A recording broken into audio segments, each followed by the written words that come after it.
Саламатсыздар, урматтуу телекөрүүчүлөр, назарыңыздарда Халва шоу теледолбоору, анын алып баруучусу мен Сезим Имамадыева. Интеллектуалдык көңүл ачуучу теледолбоорубузду тосуп алыңыздар жана бүгүнкү биздин эфирибиз сөзсүз түрдө ысык болмокчу. Анткени чыгармачылык адамдардын ортосунда таймаш жана бүгүнкү биздин коноктор менен сиздерди тааныштырып кетели. Оң тарабымда Азамат Шыралиев, алып баруучу Тамада Ырчы жана келинчеги Зинфира, мобилограф, СММ адиси. Кол чабуулар тосуп алалы, колдоп коелу сиздерди. Кош келиңиздер. Азамат мырза, ушунча ушу жылдык ишиңиз үчүн, чындыгында жеке өзүңүз үчүн кандай эрежелерди иштеп чыктыңыз? Албетте алып баруучулук, тамадалык жакты сөз кылып жатканда. Ушунча жылдын ичинде өзгөчө той алып барып жатканда, кандайдыр бир иш-чараны алып барып жатканда өзгөчө ушундай эрежелериңиз барбы? Бизде эреже деле жок. Анткени ар кандай жерлерде ар кандай нерселерди алып барабыз да. Анан эреже деле койбойбуз. Биз баягы кимдики кандай нерсе болсо ошондой алып барганга. Мисалы, кандайдыр бир музыкалык жанрды койбош керек же болбосо, кандайдыр бир ушундай кардарларды кабыл албайм деген эрежелер жокпу сиздин? Ушу тажрыйбаңызда болгон жокпу? Жок, андай болгон эмес. Анда иш-чараларда ушул эң адаттан тыш белек тууралуу айтып бериңизчи. Болду эле. Биздин дегил ошо иш-чараларда бири-бирибизге белекти бергенди, сунганды жакшы көрөт эмес белек. Эң адаттан тыш сиздин ушул эсиңизде калган белек тууралуу айтып бериңизчи. Көп эле белектер келет, бирок эсте кайсысын салганын эле билбейм да. Көп эле белектер келип калат. Ойдо жок жерден берилип калган белектер болуп калат кээде. Эстеш керек көп аябай эле. Көп эле десек болот, эң негизгиси тартуулашат экен. Эмесе Зинфира айым тууралуу дагы азыр бир аз маалымат уккум келип жатат. Анткени сиздин кесибиңиз дагы өзгөчө болуп саналат. Анткени учурда актуалдуу жана популярдуу болуп жатат. Албетте мобилография жана СММ адиси. Кантип бул кесипке келип калдыңыз, айтып бериңизчи. Бул кесипке обучение Москва шаарында өткөн. Мен ошол жакта бир жылдай жашап эмгектенип жүрдүм, чет жакта. Ошол жактан ушул нерсе популярность алып баштагандан кийин мен дагы кызыгып, Москвадан окуп, анан бул жака келгенден кийин эле ушу Азамат мырза менен иштешип баштадым. Жана албетте биз дагы телекөрүүчүлөргө айта кетели, учурда албетте мобилограф жана СММ адисинен тышкары Азамат Шыралиевдин менеджери деп айтсак болот. Сизде мобилографияга багыт азыр кетирсек, чындыгында мобилографтын эң негизги куралы бул уюлдук телефон. Жана кайсыл телефон мобилографка идеалдуу топ келет, айта кетиңизчи. Бул азыр эл арасында бардыгы эле билет. Наверное, самый популярный биз көтөрүп жүргөн айфондор. Кайсыл модели? Самый последний модель болсо жакшы, качествосы жакшы чыгат. Эң сонун, жооңуздарга рахмат. Бүгүн жубайлардын командасынын аты кандай болот? Бөлүшүп кетиңиздерчи. Кандай ат коелу? Кандай ат коюшат? Биз ойлонуп турбайлыбы? Анда ойлонуп туруңуздар. Биз болсо тең тайлашуучулар менен таанышып алалы. Сол тарабында ошондой чырайлуу айымдарыбыз отурат. Сурма Тургуналы кызы Ырчы аткаруучу, Тала элеси тобунун солисткасы жана командалаш Аида Багышбекова, алып баруучу Ырчы. Тосуп алалы, кол чабуулар сиздер үчүн. Бул жылды Тала элеси ушу тобу жакшы ушундай жаңылыктар менен баштаган, кызым аттуу өрү чыккан. Куттуктайбыз жана Instagram баракчасына биз сөзсүз түрдө ушул музыка жана ушул ырыбыз чыккандан кийин клип тартабыз деп угада бергенсиз. Качан клип чыгат деген суроо заткым келип жатат. Биринчиден саламатсыздарбы? Жалпы Халва шоу телевизорунун көрөрмандары, сиздер менен эфир аркылуу амандашып атканыбызга кубанычтабыз. Аябай жакшы суроо бердиңиз. Негизи сөз бергенбиз. Буйруса ушул Орозо айы, Рамазан айы аяктагандан кийин жакшы бир сценарий жазып, жакшы пландар менен кызым деген жаңырыбызга клип тарталы деп, ошол клиптин идеялары менен азыр ушу клиптин үстүнөн иштеп атабыз деп айтсам болот. Буйруса жакын арада көрө аласыздар. Азаматсыздар, жакшы ушундай биздин Халва шоунун жардамы менен өзгөчө убада бердиңиздер, биз күтөбүз. Жана учурда Аида айым кандай жаңылыктар менен бизге келип отурасыз? Бөлүшүп кетиңизчи. Жаңылыктар көп эле. Бөлүшүңүз. Кайсысынан баштайм? азыр алып баруучулуктан кеттим. Алып баруучулукту токтоттум. Азыр баш отум менен ырчылыкка киришейин деп атам. Кудайым буйруса, быйыл 2023-жылды ырчылыкка арнайм, бирок алып баруучулукту кийинчерээк улантып, экөөнү биргеликте алып кетем деген оюм бар. Себеби азыркы учурда алып баруучу болуп иштеп, ошо менен биргеликте ырчылыкты алып кетүү такыр болбойт экен. Биринчиде азыр менде алып баруучулукта фундамент болгону менен ырчылыкта фундамент жок. Ырчылыктан фундаменти курулса, анан кирпичтер толугу менен бир ишке ошо 100% берилейин деп жатасыз, азаматсыз. Себеби эки жакта болбойт экен. Жоңуздарга рахмат. Эмесе ырчайымдарыбыздын командасынын аталышы менен бөлүшүп кеттиңиздер. Кандай кылсак? Сиздер кандай кылдыңыздар?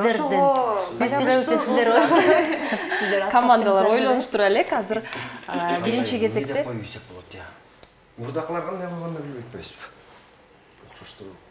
биз ынтымак командасы деп билбейби, кандай десең. Ынтымак командасы. Негизи ынтымак дейт го. Ынтымак бар болсо баардыгы болот. Биз эжесиңде ынтымак командасы деп билбейби. Сол тарабында Сурма жана Аида айымдарыбыз ынтымак командасы деп аталышты. Эмесе Азамат мырза, Земфира айым кандай кылсак болот?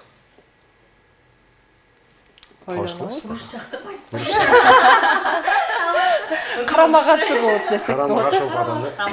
Кандай кылсак болот, я? Ырыскы командасы кылып коелу. Ырыскы командасы. Ырыскы ынтымак. Кандай деп ойлойсуздар? Балким тойлограф деп койбойлу. Мобилограф менен тамаданы айкалыштырып деп. Кандай? Жок гана сунушум тойлограф деп атат. Давай, тойлограф. Жагып жатабыз сиздерге. Да. Анан сезим мени муктаж кылып атайын ушул атты коюп койду дейсиздер. Тойлограф. Нормально. Тойда граф да бар.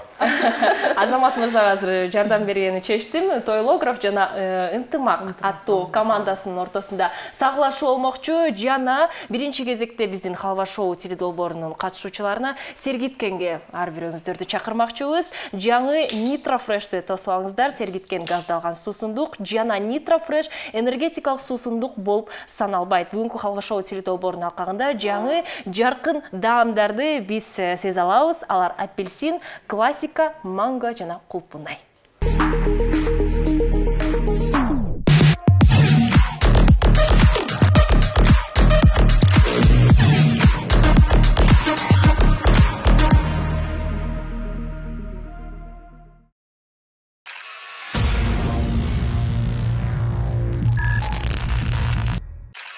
Салт боюнча биздин биринчи оюнубуз фейк же фейк эмес деп аталат. Оюндун эң негизги маңызы фейк кабар менен реалдуу жаңылыктын айырмасын аныктоо болуп саналат. Учурда биздин командаларга биз 3төн жаңылык даярдап койгонбуз жана ойлонууга 20 секунд убакыт берилет. Кимибиз биринчи баштап берет? Ынтымакпы же тойлограф командасыбы? Кыздардын ыркчачылуу дейт го, кыздардан баштайлы. Азамат мырза азыр ынтымак командасын түртүп койду десек болот. Макулбузбу? Нели чачылуу дейт го. Арабызда 3 кыз калдык, бир эле байкар экен, улуулар баштап бербесинби? Жубайлар ынтымакташтырып Макулбузбу? Тойлограф. Мейли. Баштап беребиз, Тойлограф командасы. Сиздерге биринчи жаңылык. Австралияда жарганаттар үйүнү бүтүндөй бир уйду асманга көтөрүшкөн. Кандай деп ойлойсуздар? Бул чынбы же жалганбы? Жалган деп ойлойм. Ойлонууга мүмкүнчүлүк бар? Жалган болуш керек, Бир уйду, Бир уйду. Болушу мүмкүн эмес. Деп ойлойм. Кайсыл жоопту кабыл алайын? Земфира, сиз макул боло бересизби? Не аласың? Толугу менен бир жооп бериңиз. Туура эмес деп ойлойм да. Ошо. Жалган деп ойлоп жатасыз. жалган. Жоопту кабыл берсем болот. Австралияда жарганаттар үйрү бүтүндөй бир уйду асманга көтөрүшкөн деген жаңылыкты биз айттык жана биздин катышуучулар жоопту жалган деп айтып кетишти. Жооп: көпчүлүк жарганаттар курт кумурскалар менен азыктанышат. Бирок чоң жарганаттар, мисалы кечки гигант деп атап коюшат экен, канаттууларды, кескелдиликтерди, бакаларды жей алышат. Бир нечеси балыктарды, бирок уйларды эмес. Азаматсыздар, чын эле туура жооп бердиңиздер. Жооп фейк болчу. Учурда сиздерге 1 балл жана азыр кезекти ынтымак командасына бермекчибиз. Ынтымак командасы сиздер үчүн жаңылык. Эркек киши $35.000 БТР сатып алып, такси катары аны жүргүзө баштаган. Бул чындыкпы же жалганбы? Кандай деп ойлойсуздар? 35.000 сомго. $35.000 Америкада болгон окуя. Эркек киши $35.000 БТР сатып алып, бронетранспортер деп атап коебуз го. Аны такси катары жүргүзө баштаган. Такси катары колдоно баштаптыр бул аны. Кандай деп ойлойсуздар? Кандай деп ойлойсуз? Чынбы, жалганбы? Калпко? Жалган деп. Жоопту Балким чын эле болуп калышы мүмкүн. Ойлонобуз. Может, же эме болгон ошентип эмне деп коет. Эмне жасадык, хайп жасадым деп коет го. Билем, калп дей берели, Калп. Сен кандай ойлойсуң? Калп. Кайсыл жоопту кабыл алайын? Калп жоопту, Мисалы, мен болгонун айтпайт болчумун. Мен банкты сатып алсам антип эмесми дебейсизби? Кайсыл жоопту кабыл алайын? Билбейм, балким чын эле болуп калышы мүмкүн, бирок биз калпко деп ойлоп атабыз. Калп деген жоопту кабыл аламын. Жооп чындык. Азыр сиздерге бул тууралуу кененирээк айтып беремин.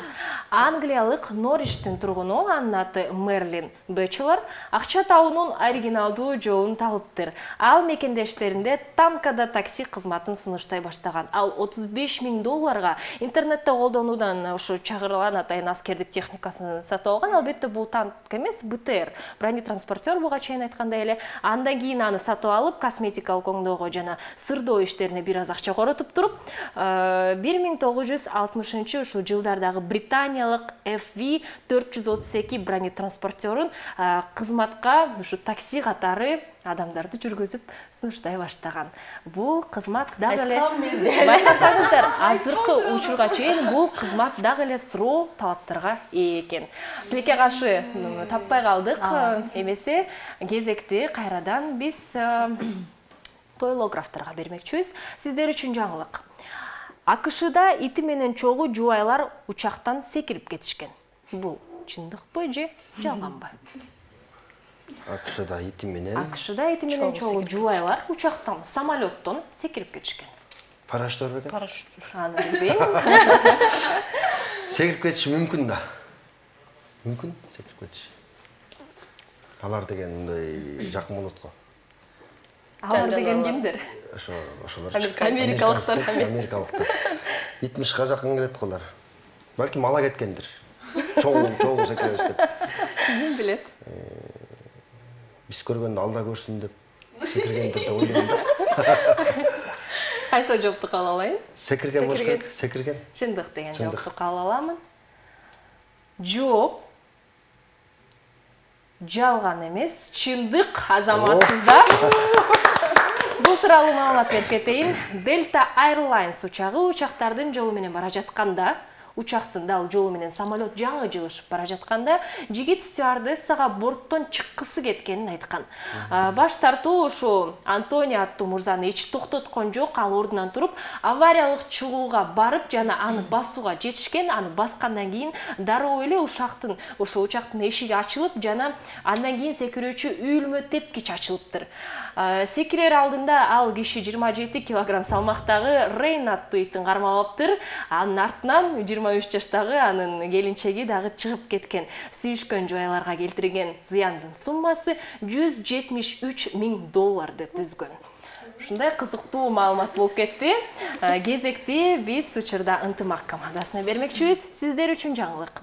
Түштүк Америкада 5 метрлик питон эки башка жыныстагы коёнду жутуп, бир жыл бою тамакка муктаж болгон эмес. Бул чынбы же жалганбы? Кандай деп ойлойсуздар?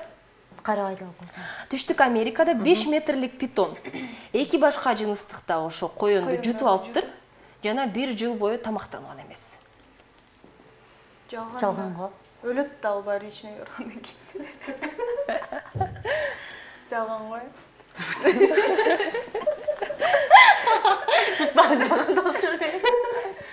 Жок, ал баары тамактануусу келет десе, көп кетпеш.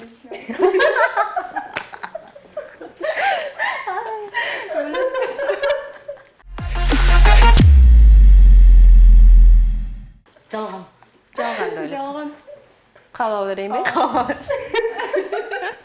Байкасаңыздар, Аида чындыгында жакшы ушундай бир маалыматты айтып кетти. Албетте бул жаңган, бул жөн гана эски тамашалардын бирине кирмекчи. Азаматсыздар, жок, жалган. Биз болсо акыркы жаңылыктарды тойлографтарга бермекчибиз.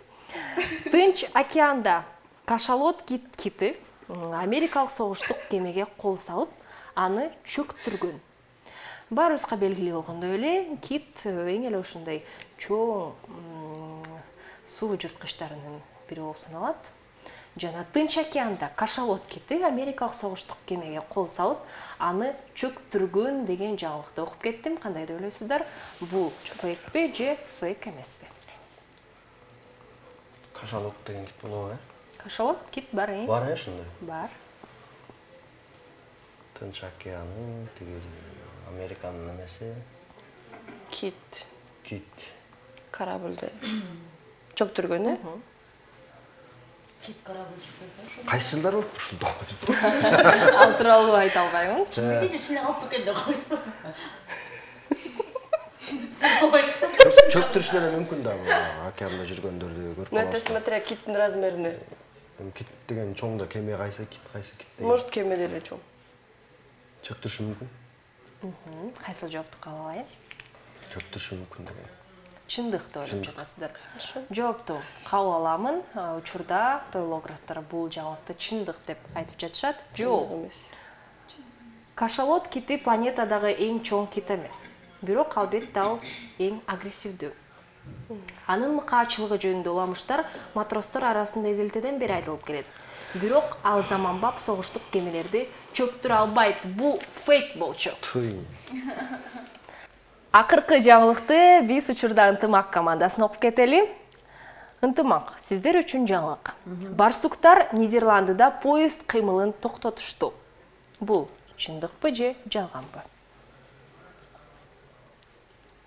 Поезд кыймылын токтотушту. Эмнеге токтотушту? Билбеймин. Поезд кыймылы барсуктар. Барсуктар Нидерландыда поезд кыймылын токтотушту. Менин оюмча жок деп ойлоп атам. Жок деппи. Чечип алыңыздар. Токтотуп эле коюшу мүмкүн. Риск бар эмне? Бүт нерсе токтотуп салышат. Кандай сизге ишене берейин,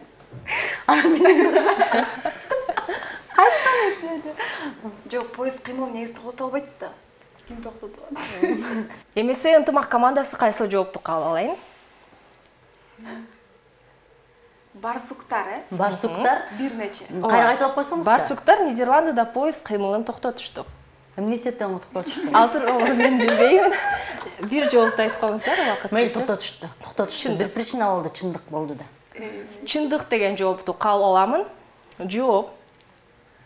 Нидерландиянын Хертагенбос жана Бокс шаарларынын ортосунда поезд кыймылы бир жумага экинчи жолу жабылыптыр. Бул чындык. Жана барсуктар эмнеге бул жака тиешелүү десеңиздер, рельстердин астынан чоң барсуктардын уйгу табылыптыр. Нидерландиядагы барсуктар мамлекет тарабынан корголот, андыктан жаныбарды жөн эле үйүнөн кууп салууга болбойт. Аны уруксат алып, адистерди алып келип, жана башка жерге көчүрүү керек. Дал ушундай мамлекет тарабынан ушундай нерсе каралган десек болот. Жана эң негизгиси адистерди алып келип, жана башка үйдү табуу зарыл. Азаматсыздар, туура жооп. Жана учурда фейк же фейк эмес оюнун жыйынтыктап алалы, жана командалаштар сүйлөшүп алышты деп ойлоп жатамын. Анткени ар бир команда эки жаңылыктан туура тапты, жана ар бирөөнө биз бир халва балдан бермекчибиз. Жыйынтыгында бир достук жеңип келе жатат. Бирок кийинки оюнубузда ким билет, балким жыйынтык өзгөрүп калышы мүмкүн. Кийинки оюнубуздун аталышы ким бул?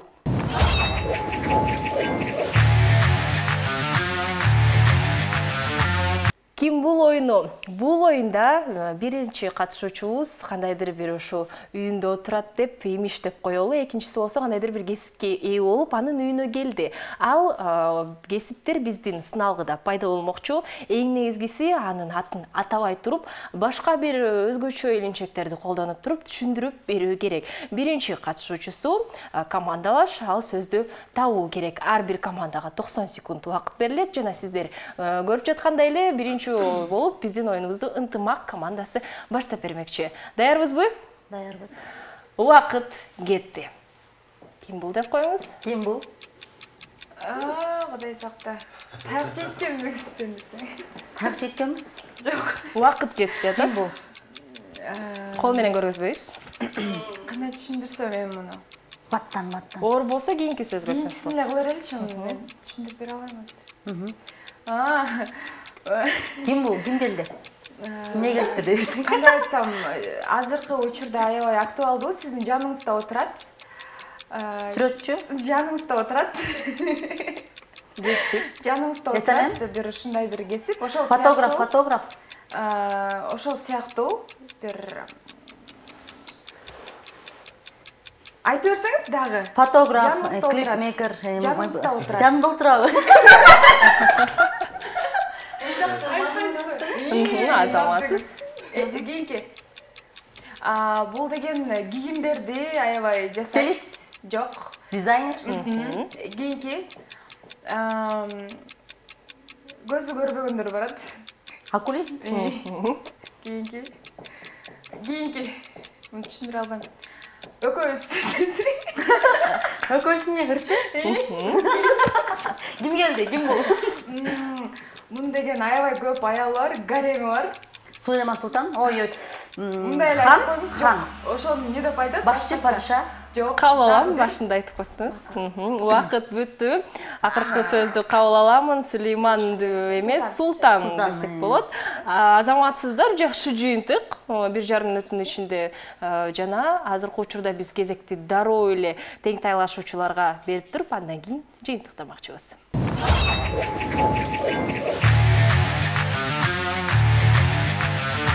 Кезекте биз тойлографтарга бермекчибиз. 90 секунд убактыңыздар бар. Даярбызбы? Даярбыз. Кеттик анда. Ким бул? Бул деген эме жанагындай эмне деп койчу эле баягы. Тест. Силерге өтө керектүү. Визажист. Жок, ошол сыяктуу. Көбүнчө баягы айымдардын несине жардам берет, келбетине. Косметика.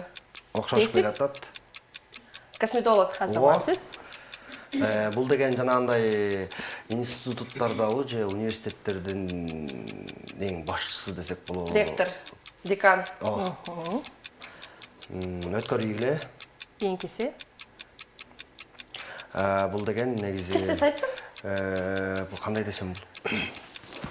Түшүндүрө албайм, кандай? Бону кандай кылат?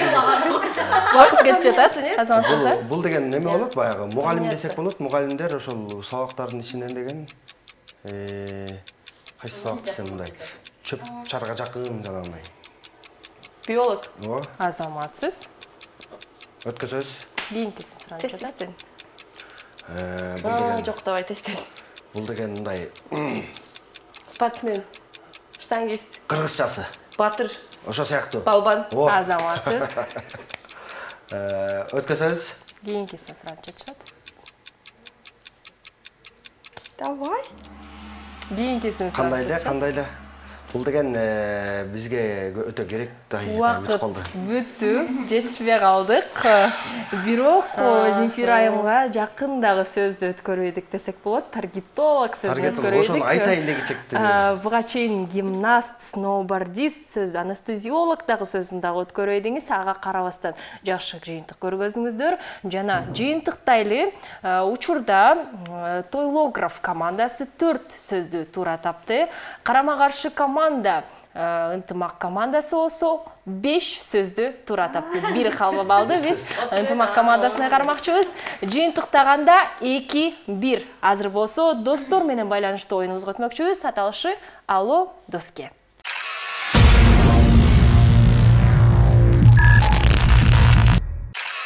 Алло доске оюну. Адат боюнча биздин катышуучуларга биринчи кезекте ишенимдүү дос, экинчи кезекте сүйүктүү биздин гаджетибиз, уюлдук телефон керек болмокчу. Анткени катышуучулар досторуна, жакын адамдарына чалып туруп, биздин сыналгыда экранда пайда болгон суроону узатмакчы. Бул жакта дос гана жооп берет. Эгерде сиздер жардам берсеңиздер, кабыл албай коемун. Сүйлөшүүгө 30 секунд берилмекчи жана достун биринчи тамгасын карама каршы команда атамакчы. Анткени командалар бири-бирине тамгаларды бермекчи. Биринчи кезекте тойлограф ынтымак командасына тамга берип коңуздар. Жок, биз беребиз да наоборот. Бири-бириңиздерге берсеңиздер. Биз тамгасын берели сиздерге. Тамгадан биз да силерге беребиз. Командалар бири-бирине окшош тамгаларды берүүгө чечти. Менин оюмча адилеттүүлүк бул жакта ойноп кетти деп ойлоп жатамын. Жана биринчиден болуп ким бул оюнун ынтымак командасы баштап бергендиктен азыр Алло доскени биздин тойлограф командасы ачып бермекчи. Кимиңиздер чаласыздар? Азамат мырза, ооба, чалып баштасаңыз болот. Кимге чалышым керек ошондо? Тамгасынан башталгандарга. Досуңузга. Ким бар? Так, Айгүл чалып бар экен. Башында эле чала берейин, Ооба. Айгүл айымга чалат экенбиз. Динамик түйгүзүп, микрофонго жакынраак кылыңыз. Айгүл айым азыр алганда суроо дароо экранда кетет.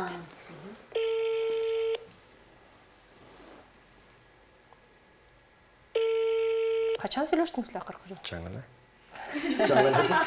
Бияка келатканда сүйлөшүп ден соолугун сурашкам.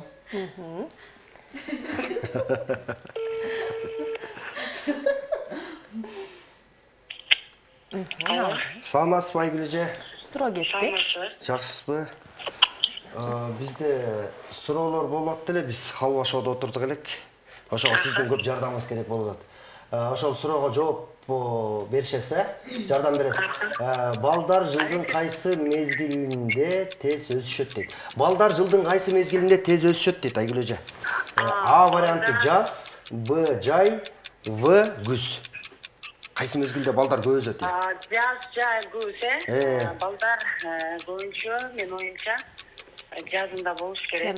Эми өсүү процесси дайыма эле боло берет, бирок жазында болуш керек деп ойлойм. Анткени ошол учурда витаминдер көп кетет. Кичинекей балдарды айтып атасыңар. Жооп кайсы ошондо? Коштошуп коелу. Ошондо жаз. Жаз, коштошобуз. Чоң рахмат Айгүл айым менен.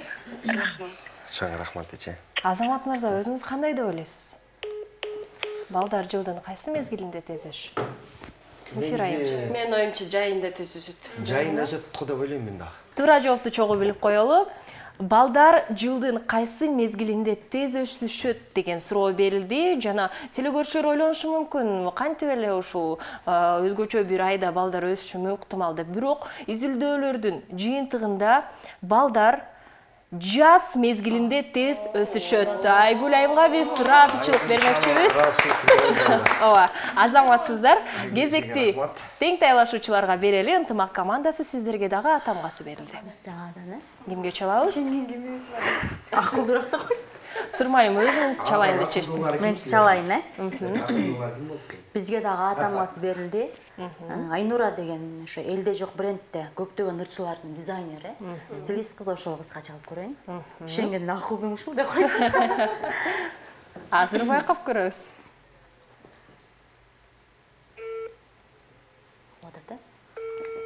Угуп атат. Оңойраак суроо болсо экен. Уят болчу. Айнура кандай? Жакшы. Айнура, мен эфирде болчумун, Халва шоу деген передачада. Алло доске деген эмеде досуңдун суроонун сен мага жардам беришиң керек экен, мен сага суроо окуп берем. 3 варианттын бирөөсүн айтасың. Суроо: орто эсеп менен адам өмүрүн өбүшүүгө канча убакыт жумшайт дейт. Орто эсеп менен адам баласы өмүрүн өбүшүүгө канча убакыт жумшайт? А варианты 1 ай, Б варианты 2 жума, В варианты 3 жыл дейт. Орто эсеп менен адам өмүрүн өбүшүүгө канча убакыт жумшайт дейт. Өбүшүүгө канча убакыт жумшайт? Асы 1 ай жумшайт дейт, Бсы 2 жума, Всы 3 жыл дейт. Орто эсеп менен. Кандай ойлойсуң? Убакыт Шектелүү экен, A'сы 1 ай, Б'сы Ойлонуу 2 убакыт жума, жок. Б'сы 3 жыл дейт. Бир вариантты айтсаң жакшы болгон да убакыт шектелүү экен 30 секунд. Дагы. 1 ай, орто эсеп менен адам өмүрүн өбүшүүгө канча убакыт жумшайт? 1 ай дейт. 1 ай өбүшүп калсын. Ойлон. кайсы жоопту? Б'сы 2 жума, Б'сы 3 жыл дейт. Өбүшүүгө канча убакыт жумшайт? 3 жыл, 2 жума, A'сы 1 эле ай жумшайт, өбүшүүгө. Убакыт бүттү, кайсы жоопту кабыл алайын? Давай, бетинен кичкене. Давай, рахмат. Кайсы жоопту? Бул эме дейт, өбүшүүгө 1 ай жумшайт. Эмесе, туура жоопту чогуу билип алалы. Орто эсеп менен адам өмүрүн өбүшүүгө канча убакыт жумшайт деген суроо берилди. Жана туура жооп 2 жума жумшалат экен. Тилекке каршы туура жоопту таба албай калдык. Жана Алодоски оюнун жыйынтыктаганда 1 халва балды биз 2 жума экен. Алодоски оюнун жыйынтыктайлы азыркы учурда 1 халва балды биз тойлографтарга кармакчыбыз. Жана жыйынтыктаганда 2 учурда биз жаныбарларга байланыштуу оюнга өтмөкчүбүз. Аталышы жаныбарларды тап.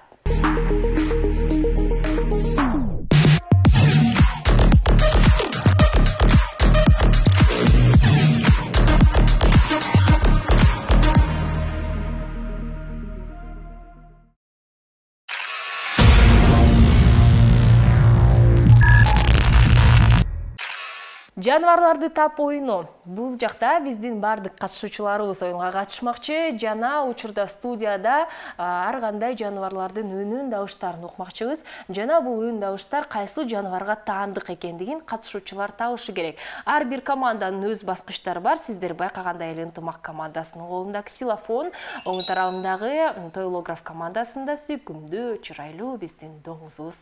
Эмесе дал ушундай үнү менен баскыч катары биринчиден болуп тапсаңыздар, басып туруп, анан бир гана жоопту кайтарасыздар. Эгерде оор болуп калса, мен сиздерге ар кандай кызыктуу фактыларды айтып беремин. Айтып берип жатканда дагы табуу мүмкүнчүлүгүңүздөр бар. Бирок биринчи кезекте баскычты басканды эч унутпаңыздар. Ирети менен 5 жаныбардын үндөрүн укмакчыбыз. Биринчи жаныбардын үнүн угуп коелу.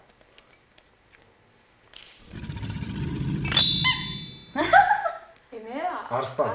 Арстан. Биринчиден болуп сиздер жооп бердиңиздер, бирок бул арстан эмес. Сиздердин жообуңуздар барбы? Ушундай эле чыга үн болдубу? Сиздер дагы арстанды ойлоп жатасыздар. Жок. Деде айткан. Дагы бир жолу үндү угуп коелу.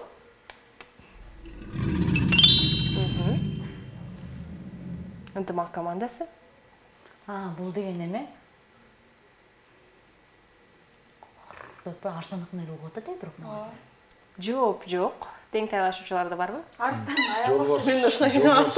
Жооп жок. Дагы бир жолу угуп коелу. Сиздерге жардам берейин. Жардам. Сууда жашоочу сойлоочулар түркүмү. Морской тигр эмеспи? Кит. Жооп туура эмес. Биринчи баскычты басып туруп айтабыз. Морской тигр. Жооп туура эмес. Буттары кыска, күчтүү, сүзгүч жаргактары бар жана жырткыч болуп саналат. Акула? Жооп туура эмес. Крокодил. Азаматсыздар крокодил албетте. Сойлоочулар сууда жашоочу түркүмүндө сыналгыдан биз көрө алабыз азыркы учурда. Эмесе кезекти экинчи жаныбарга берели.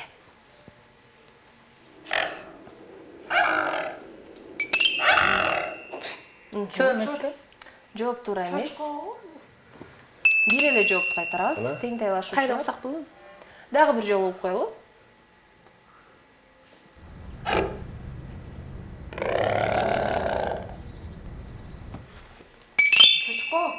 Чочко дагы эмес. Жардам берейин. Бул куштардын бирине кирмекчи. Кас сымалдар түркүмүнөн өрдөктөр тукумундагы уру. Өңү демейде ак. Сүйүүнүн символу. Акку. Бул жак биринчи жооп берди, ошондуктан азаматсыздар Тегин аз калдыкпы вроде. Бас керек. Аккуну биз дагы сынакыдан көрө алабыз. Аккунун ушундай экен. Үчүнчү жаныбарга кезекти берели. Андай кылып койчу, өкөс чогуу басып турасыз. Жарганат. Жарганат эмес. Дагы бир жолу калды үнүн.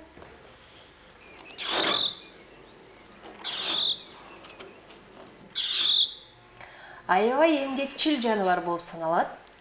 Сокур жер астындагы жашоочулар. Ё-моё, мен билем. Айтпа. Мультик бар го. Бир кызды алып түшөт го, короче. Жер астында жашоочулар. Жер астында жашайт го. Канаттуубучу жаныбар бар. Сокурбу? Мен 5 секунд бере аламын, баскычты басып койдуңуздар. 5,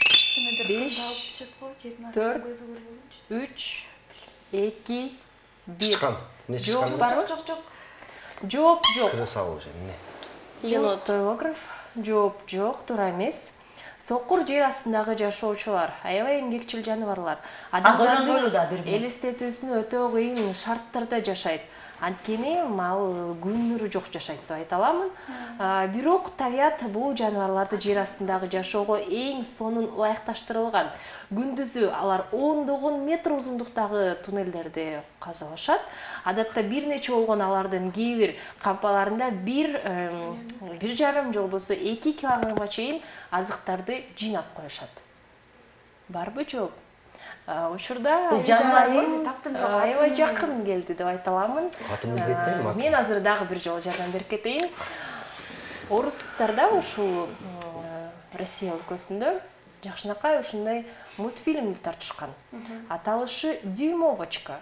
Жана да ушул башка бир каармандардын бири деп атап келип. Эме фильмби? Жанагы эмедеги эмесе, Муздорундагы эмесе? Дюймовочка. Жок. Анда башка экен. Таап алган жокпуз. Бул Момолой, крот деп атап коебуз.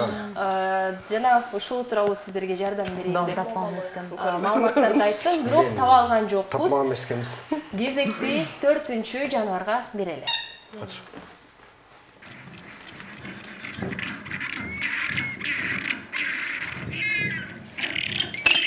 Журавли.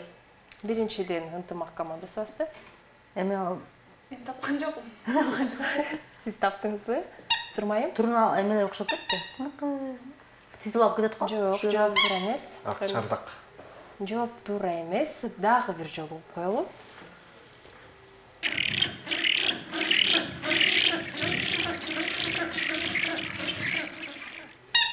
Чочколорду. Жок. Бул куштардын түркүмүнө кирет. Бирок учпайт. Жарганат эмеспи? Жок. Каз. Каз дагы эмес. Подсказка оксоп эме.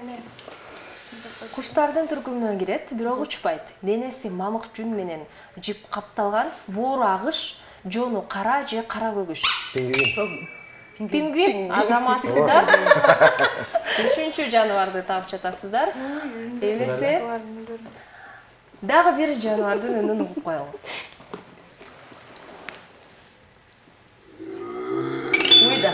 Ой, уйда да ком. Тө. Жооп туура эмес, бул төө эмес. Дагы бир жолу алалы.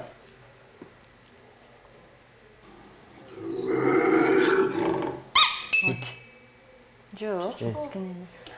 Мышык тукумундагы жырткыч. Сүт эмүүчүлөрдүн бир тукуму. Бирок жырткычтарды алганда мышык тукумуна эң эле жакын болуп саналат. Рысь. Азаматсыз, бул сүлөөсүн рысь.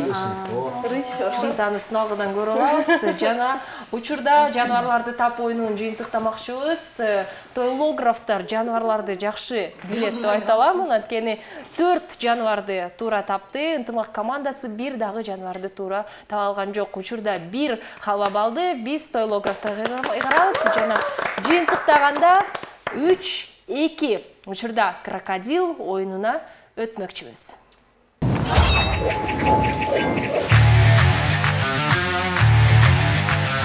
Крокодил оюну 1,5 мүнөттүн ичинде команда мүмкүн болушунча биздин экранда пайда болгон нерселерди, тамак аштарды, жаныбарларды, белгилүү буюмдарды табышы керек.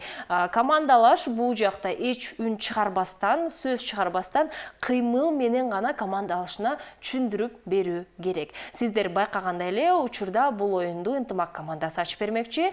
Жана эгерде бул объект биздин студияда бар болсо, аны ага сөөмө менен же көз менен көргөзүүгө болбойт. Түшүндүрүп берүү керек. Даярбызбы? ынтымақ командасына 1,5 мүнөт уақыт берілет. Уақыт кетті.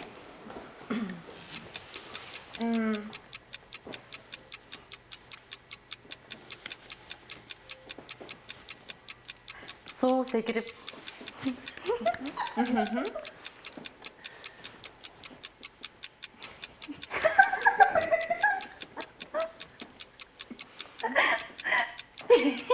Bir adam uç кетті. Кейінкісіне өтсек болады, аябай созылып кетсе? Давайте кейінгісі. Білмеймін. Кейінгісі? Түсіндіре алмаймын. Кейінгі сөзді сұрады. Байлап. Байлап. Больной, что ли? Орықчам ба? Уақыт кетіп жетеді. Байлап. Орып беріп. Немене? Қағаз ба, бумага? Бинт. Азаматсыз бинт.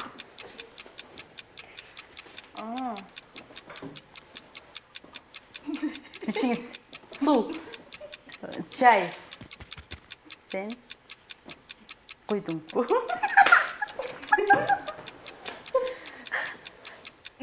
Qanday düşünüyorsun aytçı? Atıp mı?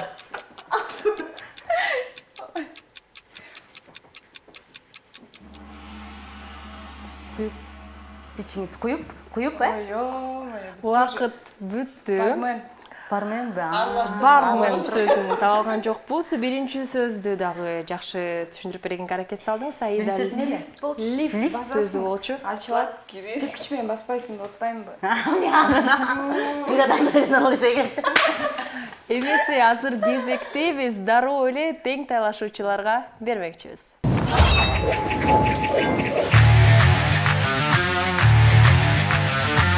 Крокодил ойынын учурда Тойлограф командасы улантууда. Даярбыз бы? Даярбыз. 1,5 мүнөт уақыт сіздерге берилет. Уақыт кетті.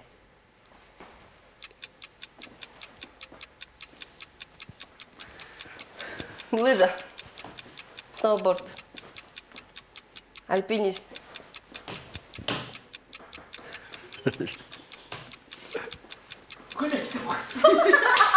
Каблук.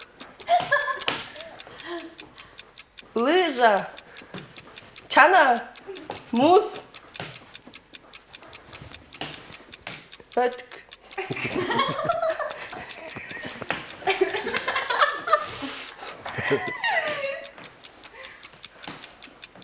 Bilmem giyiksin.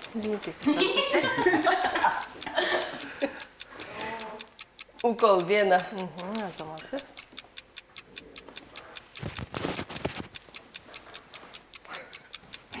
Опера.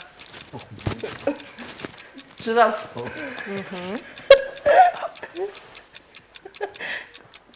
Piyaz. Turayısın, iyileysin.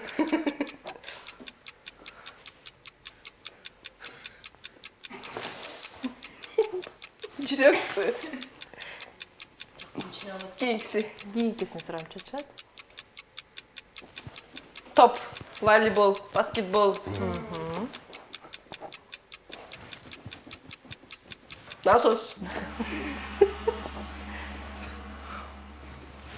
Качеля. Қабыл алам. Жооп уақыт бүтті. Качеля кем қалды? Ооба, качеля анткени кыргызча селкинчек деп которобуз. Жакшы жыйынтык деп айта аламын, анткени сиздер 6 сөздү туура таптыңыздар. Тең тайлашуучулар бир сөздү гана табууга жетишти. Учурда крокодил оюнунун алкагында бир халабалды биз тойлографтарга ыйгармакчыбыз. Жыйынтыктаганда 4-2. Азыркы учурда биз эң эле оор оюндардын бирине өтмөкчүбүз. Аталышы оозумдан окуу.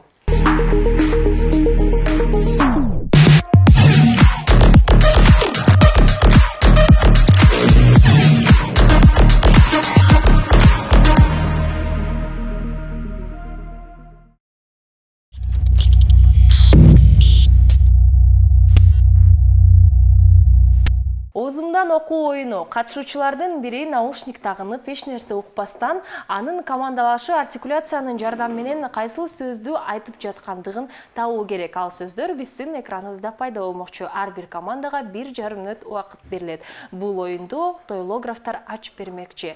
Даярбызбы? Даярбыз. Даярсыңбы? Музыканы чоңойтмокчубуз. Убакыт кетти. Күн чыгарсаңыз болот. Мурун. Бүгүн. Мурун. Бүгүн. Да, молодец. Алтын. Алтын. Шайло. Шайло. Шайло. Молодец. Марка. Азыр койнолуш. Марка. Манка. Марка.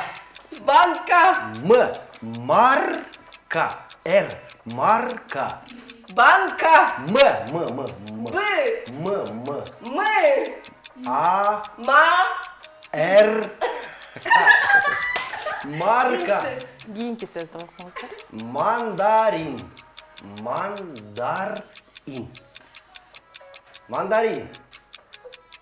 Аналгин.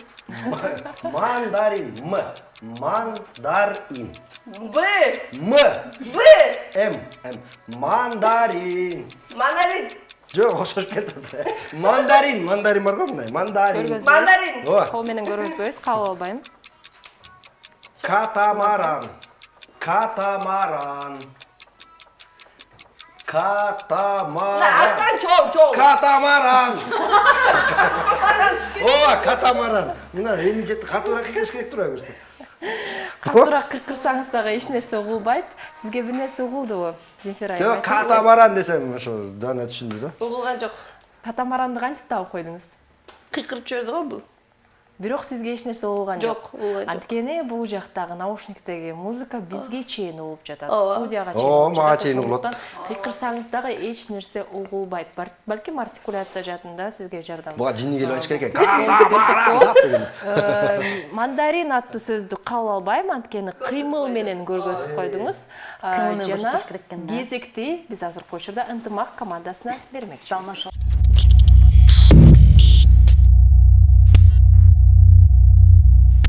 Озумдан окуу оюнун ынтымак командасы улантууда. Сиздер байкагандай эле айдайым наушникти тагынып алып даярдыкты көргөзүүдө. Сурмайым болсо артикуляциянын жардамы менен сөздөрдү айтып бермекчи. Даярбызбы? Даярбыз. Музыканы коюп туруп чоңойтоюн. Кеттик. Пробка. Пробка. Молодец. Шарик. Шарик. Гики. Алмурут. Алмурут. Ништяк. Кафе. Кафе. Кафель.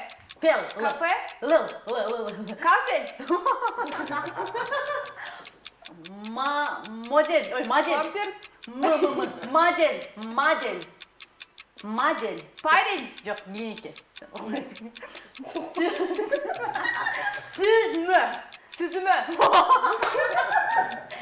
Келечек. Кыкырбайбыз.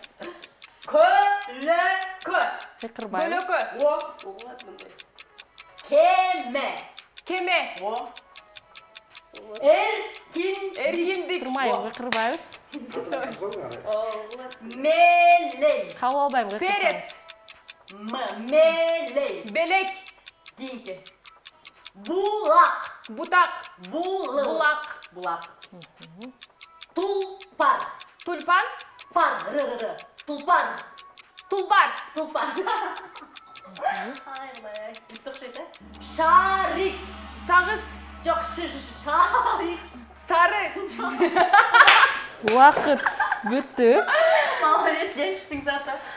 Айдайым, сизге бир нерсе болду. Бул жакта Сурмайым бир кезекте кыйкырып баштады да студияда. Эч нерсе угулган жокпу? Жок, угулбайт, музыка бизге угуп атпады. Эч нерсе угулбаптыр. Таксам болмок экен жана. Эмесе жакшы жыйынтык көргөздүңүздөр деп айта алам. Биз болсо бир нече убактардан кийин оозундан окуу оюнун жыйынтыктамакчыбыз. Учурда оозундан окуу оюну аяктады жана 4 сөздүү тойлограф командасы тапты. Тең тайлашуучулар болсо 8 сөздү туура тапты. Жана оозундан окуу оюнунун алкагында 1 халва балды ынтымак командасына кармакчыбыз. Жыйынтыктаганда 4-3 тойлографтар жеңип кетти. Азаматсыздар, сиздерге өзгөчө белектерди тартуулайбыз, кабыл алып коюңуздар. Жана сөзсүз түрдө активдүү катышуучуларга дагы өзгөчө белектер кабыл алып коюңуздар.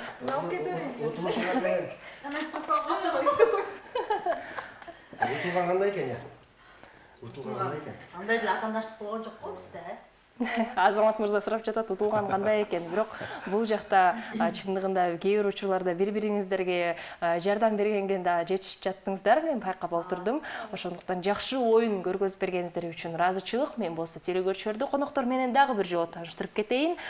Тойлограф командасында бүгүн Азамат Шыралиев жана Зинфир айымыбыз келип кетишти. Карама-каршы команда катары ынтымак командасында Сурма Тургуналы кызы жана Аида Багышбекова. Биз болсо телекөрүүчүлөр менен коштошпойбуз. Жөн гана кийинки чыгарылыштарга чейин көрүшкөнчө.